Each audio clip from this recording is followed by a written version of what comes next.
নরোত্তম, কেউ বলছে নরোত্তম নয়।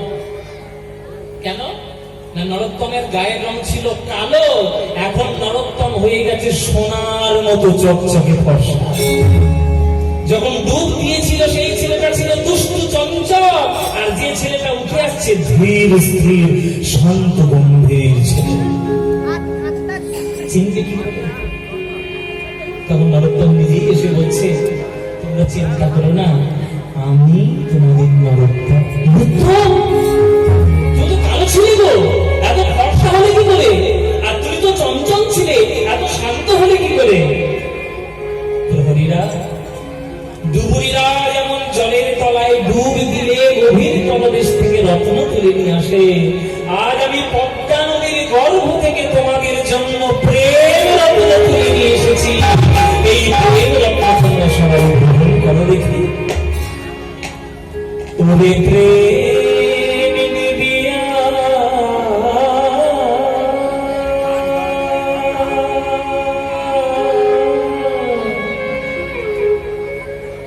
ওরে প্রেম নিবিয়া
সবাইকে নিয়ে নাম গান করাচ্ছে। আপনারা করবেন নাকি? করবেন নরোত্তমের সঙ্গে? তাহলে করতালি দিয়ে আমার সঙ্গে বলুন, কেন গানটা গাইতে হবে? গাইবেন তো? বলুন, তাহলে করতালি দিয়ে বলুন।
100 জন রক্ষীগণ মিলে নরোত্তম এলো ঘরে।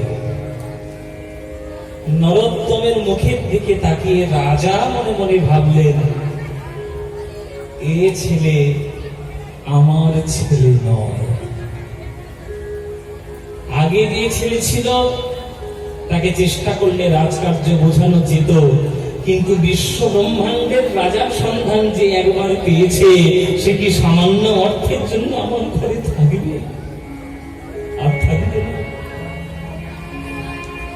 ওগো, তোমরা ওকে চেষ্টা করো, তোমরা ওকে চেষ্টা করো, ওকে যদি একটু মায়ের বন্ধনে রক্ষা দেয়, নইলে এই ছেলে ঘরে থাকবে না, এই ছেলে ঘরে থাকবে না। বিশ্ব ব্রহ্মাণ্ডের রাজার সন্ধান পেয়েছে, মায়ার জন্য ছেলে ঘরে থাকবে না। ও ঠিক পালিয়ে যাবে, ওকে টাকা দিয়ে, পয়সা দিয়ে, মায়া দিয়ে ভুলিয়ে রাখার চেষ্টা করো, নইলে এই ছেলে ঘরে আমার থাকবে না। আর থাকে বাবা? এরই মধ্যে একদিন দেখতে পেলেন নিত্যানন্দের স্বপ্ন। স্বপ্নের মধ্যে নিতাই জানাসি বলছে, নরোত্তম, যে প্রেম তুমি আজ পেয়েছো পদ্মার জলে, ওই প্রেম পাওয়ার জন্য উদ্ধার পাথর হওয়ার চেষ্টা করেছে বৃন্দাবনে, ব্রহ্মা গুলমলাতা হওয়ার চেষ্টা করেছে বৃন্দাবনে, তবুও পাইনি। সে প্রেম তুমি পেয়েছ, তাই এই প্রেম রক্ষা করার জায়গা এই সংসার নয়। চলে যাও, এই সংসার পরিত্যাগ করে চলে যাও, তুমি বৃন্দাবনে গমন করো, বৃন্দাবনে গমন করো, বৃন্দাবনে গমন করো। বৃন্দাবন? আমি বৃন্দাবনে যাব? নিত্যানন্দ প্রভু আজ্ঞা, আমাকে বৃন্দাবনে যেতেই হবে। কিন্তু মায়ের চরণ ছেড়ে কি করে যাব? যে বাবা মা আমাকে সংসারের মধ্যে জন্ম দিলেন, তাদের পরিত্যাগ করে কি করে যাব? কিন্তু নিত্যানন্দের আজ্ঞা, যাত্রার আজ্ঞা নয়, এ তো পালন না করলে জীবনের লক্ষ্যই পূর্ণ হবে না। তাই গভীর রাত্রে মার চরণ প্রণাম করে চিরকালের মতো সংসার ত্যাগ করে চলে যাচ্ছে। ওই বাচ্চা ছেলে প্রভুর কৃপা তার মনের মধ্যে আনন্দ হয়েছে। চরণ ধরে বলছে, মা জননী জন্মভূমিস্থ সর্বাদপি ভবেষু প্রিয়তমে রামণ্যে প্রিয়ন্তে সর্বমেব। বাবা মায়ের চরণ সেবা হল জীবনের সবথেকে বড় কাজ, কিন্তু আমি পারলাম না মা, তোমরা আমায় ক্ষমা করো। নিত্যানন্দ প্রভুর আজ্ঞা, আমাকে বৃন্দাবনে যেতে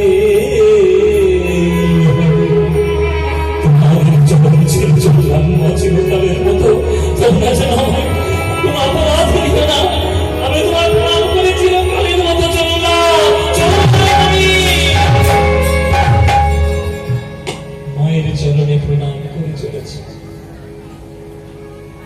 ঘরের দরজা, সদর দরজা, সেই সদর দরজা থেকে ছুটতে শুরু করলো বৃন্দাবনের পথ ধরবে বলে।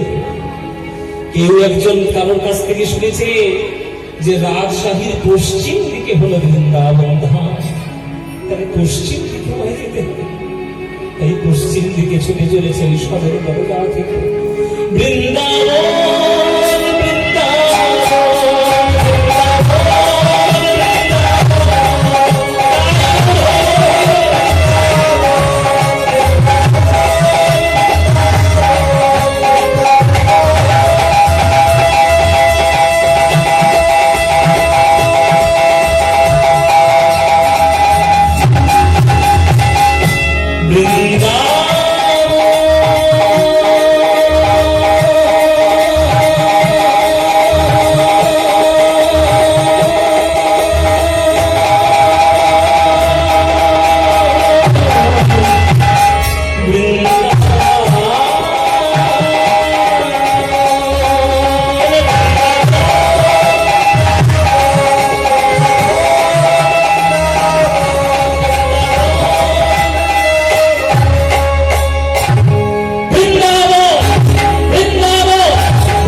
গিয়ে আশা রেখে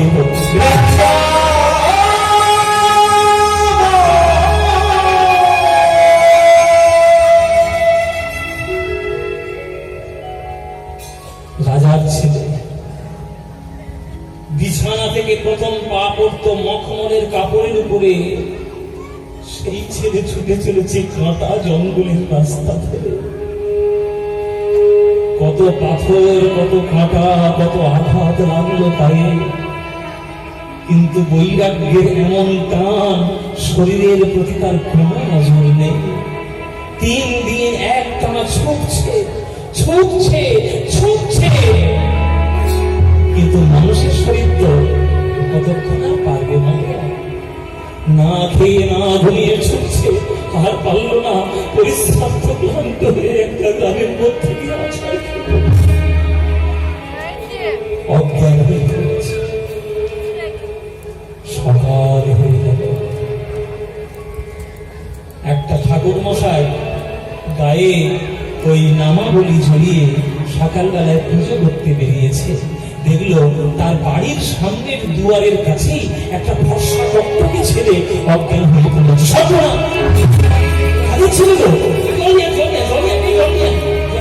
মুখে মুখে জলের ছিটে দিল। ও কি সুন্দর দেখতে, দুধি আলতা গায়ের রং, এত সুন্দর দেখেই মনে হচ্ছে রাজপুত্র ছেলে। কিন্তু পায়ের দিকে তাকিয়ে দেখলো কত কাঁটা কাপড়ে ফুটে গেছে, সেটা দেখতে পাচ্ছে। একটা একটা করে ছাড়িয়ে দিয়ে, আস্তে ভাইটা কথা না, ছাড়িয়ে দিয়ে মাথাটা কোলের উপরে রেখে আর মাথায় হাত বোলাচ্ছে।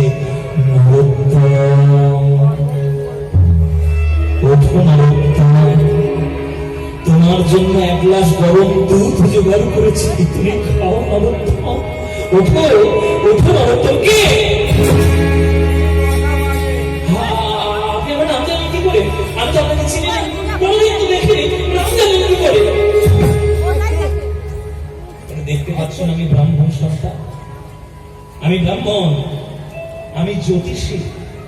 আমি জ্যোতিষ বিদ্যার মাধ্যমে জানতে পেরেছি তোমার নাম নরোত্তম।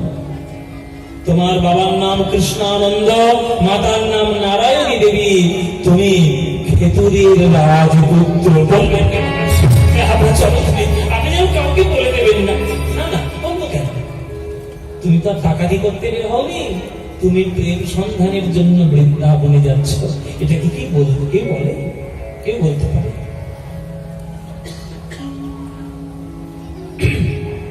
আমি বলবো না, তবে একটা অনুরোধ করবো তোমার। কি অনুরোধ?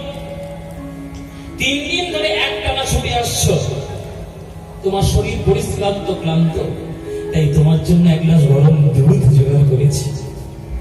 এই দুধটা তুমি খাও নরোত্তম। না না না, দুধ আমি খাবো না ঠাকুর মশাই, আমি বৃন্দাবনে গিয়ে তবেই খাবো। তুমি যার নামে পাগল হয়েছো সে ব্রাহ্মণ, যাকে পেতে যাচ্ছ সেও ব্রাহ্মণের আখড়ায়। নিত্যানন্দ ব্রাহ্মণ, গৌরহরি ব্রাহ্মণ, পঞ্চতত্ত্ব ব্রাহ্মণ, সরগোস্বামীর 5 জন ব্রাহ্মণ, আমি একজন ব্রাহ্মণ। আমার কথা না শুনলে তুমি কি বৃন্দাবনে প্রেম পাবে? আমি কাউকে বলবো না তোমার আসল পরিচয়। দুধটা খেয়ে নাও, তোমার ভালোই হবে। ঠাকুর মশাই বলছে যখন দুধটা খেয়েই নি, দুধটা খেয়েই নি, ঠাকুর মশাই বলছে যখন। এই বলে সেই 1 গ্লাস গরম দুধ ঢক ঢক করে খেয়ে নিল। খেয়ে নিয়ে বুকের মধ্যে যেন কি আনন্দ! এত সুন্দর দুধ ঠাকুর মশাই আমি তো কখনো পাইনি। আমি একসাথে বৃন্দাবনে চলে যাব। আমি তাহলে আসি। ওই ব্রাহ্মণের চরণে প্রণাম করে আবার পশ্চিম দিকে ছুটতে শুরু করল বৃন্দাবনের নামে। বৃন্দাবন